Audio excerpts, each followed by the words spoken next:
వేదన గుండా వెళ్తున్నావా? సమస్యల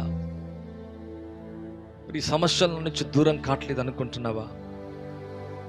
అయితే మన జీవితంలో విశ్వాసమును బట్టి నడవాలా, వెలుచూపుతో నడవద్దని దేవుని యొక్క వాక్యం అంటుంది. మొదటగా దీంట్లో విశ్వాసము ద్వారా ప్రతి దినము కూడా వాక్యాన్ని ఒప్పుకుంటూ రావాలా. చాలాసార్లు వాక్యాన్ని ఒప్పుకోం, పరిస్థితిని ఒప్పుకుంటాం, కష్టాలు ఒప్పుకుంటాం, బాధలు చెప్పుకుంటాం, ఇబ్బందులు చెప్పుకుంటాం. అలా చెప్పుకోవటం ద్వారా ఏమీ ప్రయోజనం లేదు, ఎవరు తీర్చలేరు.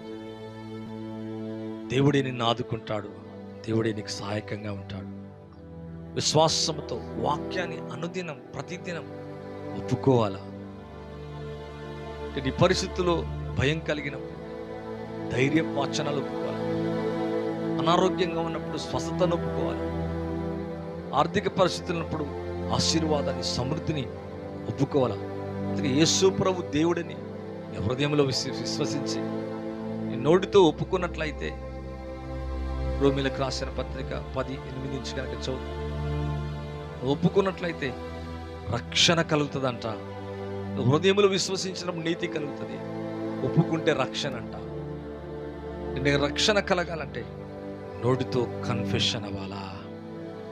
ప్రతిరోజు వాక్యము దగ్గర అపవాది పారిపోతుంది. యేసు ప్రభు శోధన కలిగినప్పుడు, రాళ్ళు రొట్టెలగునట్లు ఆజ్ఞాపించినప్పుడు, మనుష్యుడు రొట్టె వల్ల మాత్రం కాదు, దేవుని నోట నుంచి వచ్చి ప్రతి వాట వల్ల జీవించను. ఆకాశం భూమి గతించను, కానీ నా మాటలు గతింపనేరు. ఈ వర్డ్ అనేది, వాక్యం అనేది వాడి అయిన ఖడ్గం. వాక్యం ఆత్మయు జీవం. వాక్యంతో ఏకీభవించాలా, వాక్యముతో మనసు కలపాలా, వాక్యముని ఒప్పుకోవాలా.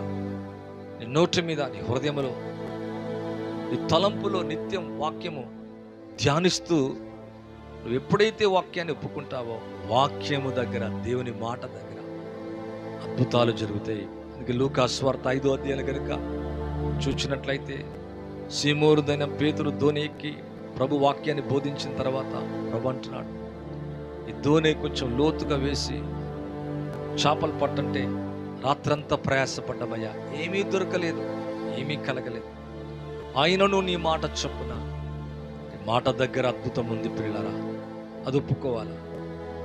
ఎప్పుడైతే తన పరిస్థితిని మరి రాత్రంతా వెలుచూపుతో నడిచాడు, ఏమీ దొరకలే, కొంచెం లోతుగా వేసి వల వేయనప్పుడు రాత్రంతా ప్రయాసపడ్డాం, ఏమీ దొరకలే.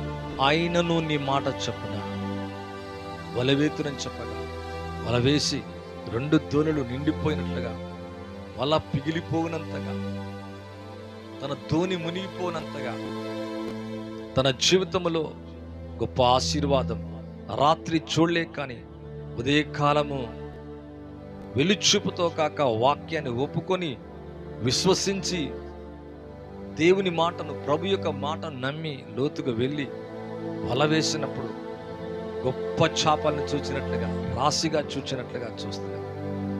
నిజమే ప్రియులరా, దేవుడు ఆ దోణులు నింపేశాడు, నిండిపోయినాయి.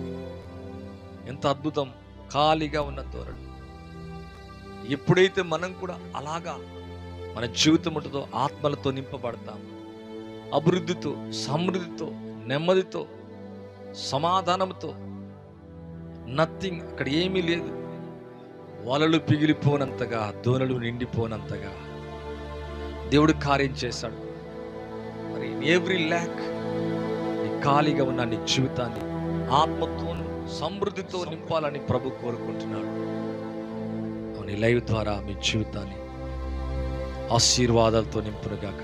వెలుచూపుతో నడవద్దు ప్రియులారా, ప్రతిదినం వాక్యాన్ని ఒప్పుకోవాలా. మనం ఒప్పుకున్నప్పుడు అనేక కార్యాలు జరుగుతాయి. అంతేకాదు ప్రియులారా, బైబిల్లో కనుక చూస్తే 1 పేతురు 5:1 కనుక చూడగలిగితే వచనం ఉంది ప్రియులారా, తోటి పెద్దను క్రీస్తు శ్రమలను గుర్చిన సాక్షిని బయలుపరచబడబో మహిమలో పాలివాడైన నేను మీలో పెద్దలను హెచ్చరించుచున్నాను. మనమందరం కూడా ఆ మహామహిమలో పాలివారంగా కాబోతున్నామంట.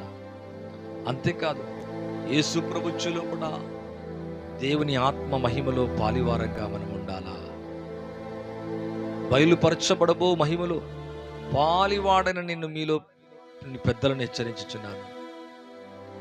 పాలివాడనైన నేను దేవునికి ఆత్మలో పాలివాడవతే బెదురు ఉండదు, అనారోగ్యం ఉండదు.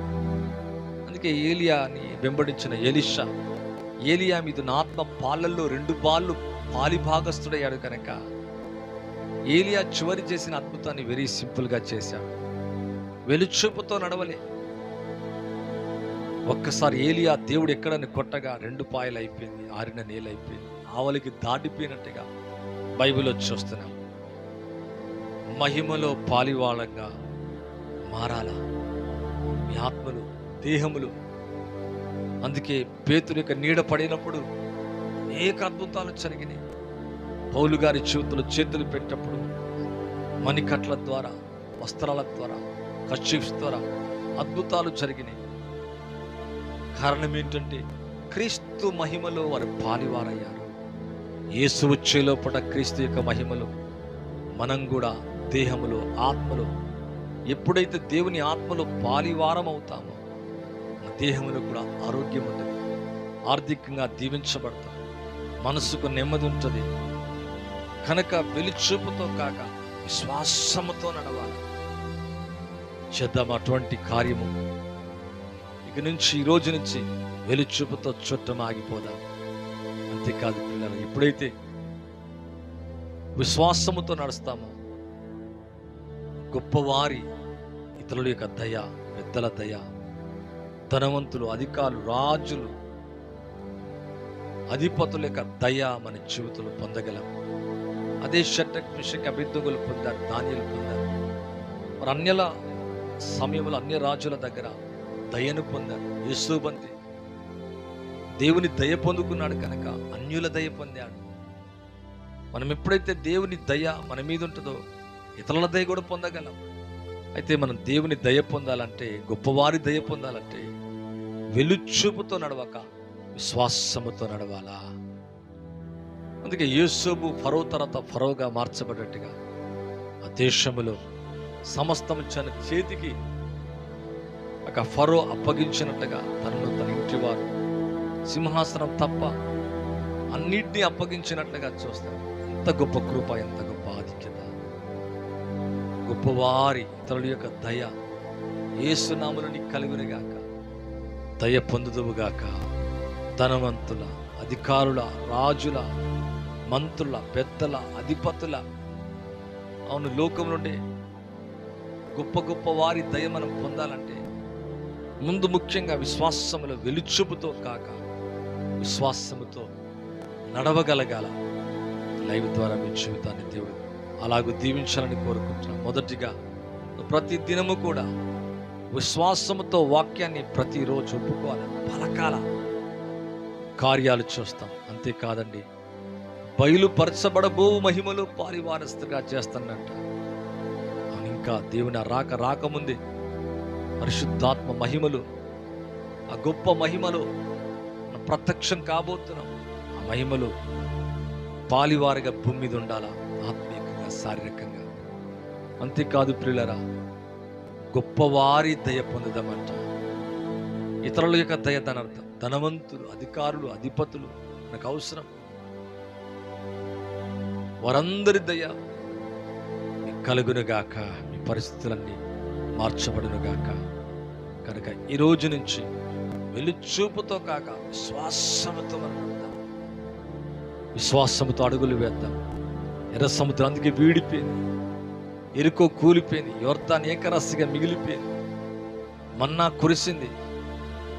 వీరందరి జీవితంలో ఎరుకో కూలిపోవడానికి, సింహపులు నోర్లు మూయబడ్డానికి కారణం ఏంటంటే వెలుచూపుతో కాక విశ్వాసముతో నడిచి అగ్ని బలాలు చల్లార్చగలిగారు. సింహపు నోలు మూశారు, సముద్రము పాయలు చేసుకుని ఆవలికి వెళ్ళగలిగారు. లైవ్ తరమి పరిస్థితిలోంచి నీవును దాటగలవు, నీవును బ్లెస్ అవ్వగలవు. దినము నుంచి దేవుడు అటువంటి అద్భుత ఆశ్చర్యమైన కార్యాలు మీ జీవితంలో జరిగించుగాక. ప్రతిదినం వాక్యాన్ని ఒప్పుకుందాం. బయలుపరచబడబో మహిమలో పాలివారుగా మారదాం. అంతేకాదండి, గొప్పవారి దయ పొందుదాం. అటువంటి గొప్ప కృప మనందరికీ యేసే అనుగ్రహించును గాక. కళ్ళు మూసుకున్నట్టయితే ప్రార్థించి ముగిస్తానండి. పరిశుద్ధుడు తండ్రి, ఎవరైతే లైవ్ చూస్తున్నారో వారి జీవితంలో గొప్ప కార్యములు చేయండి, గొప్ప అద్భుతములు చేయండి. ప్రతి చీకటి, ప్రతి భయం, ప్రతి మరణకరమైనది, ప్రతి వ్యాధి, ప్రతి చెడుతనం, ప్రతి అపవాది సంబంధించింది యేసు నామములో తొలగిపోను గాక.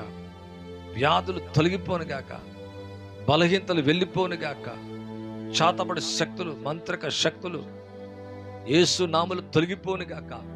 వారి జీవితానికి కావలసిన ప్రతి అద్భుతం యేసు నామములో జరుగును గాక.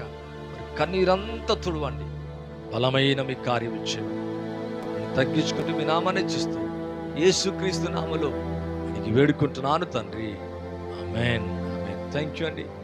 మొదటిసారి సబ్స్క్రైబ్ చేయండి, లైక్ చేయండి, షేర్ చేయండి. ప్రభు మిమ్మును మీ కుటుంబాన్ని సమృద్ధిగా దీవించి ఆశీర్వదించును గాక. Amen. Thank you. God bless you all. Praise the lord.